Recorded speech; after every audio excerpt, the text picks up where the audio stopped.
د نن سه شنبه ورځ لنډ دقیق او مهم خبرونه.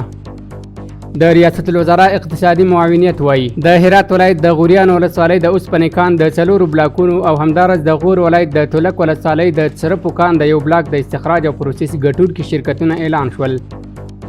د امر بالمعروف او نهي عن المنکر وزارت ویان عاکف مهاجر وایي چې دغه وزارت ټول هیواد کې د کوډګرو مخنیوي کوي. ښاغلی مهاجر زیاتوي دم او تعویض شرعي ستونزه نه لري، خو اوس مهال ځینو خلکو د کاروبار وسیله ګرځولې ده.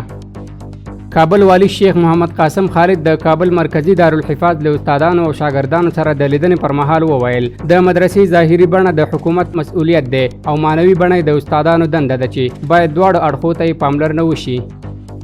د تخنیکي او مسلکي زده کړو ادارې مسؤلینو ملت ته د دولت حساب ورکولو پروګرام کې وویل په تیر یو کال کې د دې ادارې له بېلابېلو برخو څخه څه د پاسه 1400 فارغانو ته کاري زمینه برابره شوې ده.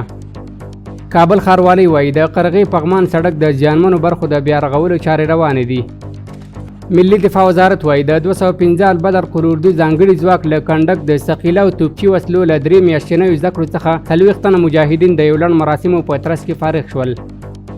د میدان وردګو سید آباد ولسوالۍ په توپ دښته کې د یو سوداګر له لوري د $400,000 په لګښت یو جومات جوړ او د لمونځ کوونکو لپاره پرانستل شو.